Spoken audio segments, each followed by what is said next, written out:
You must read this story about marital love. It might save another marriage. That night, as usual, I came home late. My wife was still in the kitchen, waiting to heat up dinner for me. Seeing her bustling around our tiny kitchen, I couldn't hold back anymore. I took her hand, took a deep breath, gathered all my courage, and told her, I want divorce. She calmly sat down, scooped rice onto a plate for me, and when I could no longer bear the silence, she asked, why? I couldn't answer. Then she exploded. She threw the chopsticks and screamed, You're not worthy of being a man. That night, we didn't speak a word to each other. She still slept soundly, but I knew she was desperate to understand what had happened to our marriage. I just couldn't bring myself to tell her, my heart belongs to Jane now. I don't love her anymore. I've betrayed her. I thought divorce was the only way.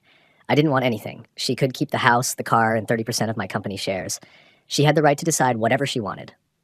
After 10 years together, she was now just a stranger. I felt guilty for wasting her love, time, and energy, but I was in love with Jane. I thought I was doing the right thing. The next day, I came home late again. My wife had left a note on the table, but I was too exhausted to care. A long day of work and Jane had drained me. I fell into the deepest sleep I'd had in ages. Was it because I felt I was finally free? In the morning, my wife asked if I had read the note.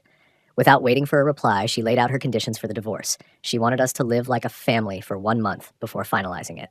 Her reason was simple. Our son had an important exam coming up, and she didn't want him to be affected emotionally. I agreed, but she added a strange request. She wanted us to talk to each other like we did when we first got married. And every morning, I had to carry her out of bed. I thought she had gone crazy. But thinking about my bright future with Jane, I reluctantly agreed. I told Jane about my wife's conditions. She laughed and called it absurd. Whatever tricks she's playing, you'll still divorce her, right? I just smiled. My wife and I hadn't been physically close since the night I mentioned divorce. So the first morning I carried her out of bed, we were both awkward. Our son clapped and cheered, Daddy is carrying Mommy! His innocent joy hurt a little. I carried her 10 meters from the bedroom to the living room. She closed her eyes and softly said, Don't tell our son about the divorce. I sighed, feeling something break inside me. The second morning, it felt even more awkward. She leaned on my shoulder. I smelled her shampoo and faint perfume. I realized I hadn't really looked at my wife in a long time. She wasn't young anymore. I noticed 5 wrinkles near her eyes, strands of gray hair. This marriage had taken so much from her. I suddenly wondered what I had done to this woman. By the 4th day, as I lifted her, a strange feeling stirred in me. This woman in my arms had been with me for 10 years. By the 5th and 6th day, that feeling grew. I didn't tell Jane. Carrying my wife each morning became easier. Was I getting stronger from the practice? Some days she wore dresses to work. She would stand in front of the mirror, twirling left and right, saying the dress felt looser. I noticed she had lost weight. That's why she felt lighter. The realization pained me. I reached out to touch her, but our son ran in. Daddy, time to carry Mommy.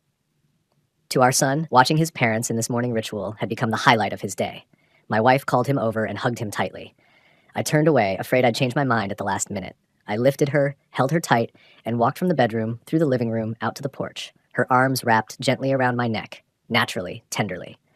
I held her just like I did on our wedding day. She grew lighter every day, which made me sad. On the last morning, as I carried her, every step felt heavier than the day before. Our son had already left for school. I laid her down gently. Then I drove, like mad, to Jane's luxury apartment. I jumped out, forgetting to even close the car door. I was afraid if I hesitated, I'd change my mind. When Jane opened the door, I said, I'm sorry, Jane. I don't want a divorce anymore. She stared at me and put her hand on my forehead. Are you sick? I brushed her hand away. I'm sorry, Jane, I repeated. I won't divorce my wife.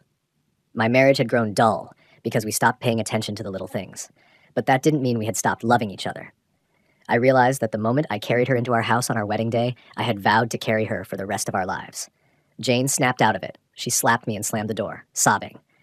I didn't care anymore. I raced home. I stopped by a flower shop to buy her favorite bouquet. The clerk asked what message I wanted to include on the card. I wrote, Let me carry you out of bed every morning from now until death parts us. When I got home, flowers in hand and a smile on my face, I rushed into our bedroom. My wife was lying on our bed, but she was gone. She had battled cancer for months, but I had been too distracted by Jane to notice. She knew she didn't have much time left, so she agreed to the divorce, but wanted our son to remember me as a loving husband and a responsible father. In a different sense, I failed to save my marriage. By the time I realized what I had, it was too late. If only I had cared more about the little things. If only I had paid attention. If only I had loved her more, stayed faithful, and noticed her illness in time, maybe things would have been different. But it was all too late. Nothing will happen if you don't share this story, but if you do, you might just save someone's marriage. Many people give up right when they're closest to happiness. They just don't know it yet. Bạn muốn tôi truyền thể bản dịch này thành một bài đăng ngắn hơn cho mạng xã hội, Facebook, LinkedIn, TikTok, Caption, không? welcome.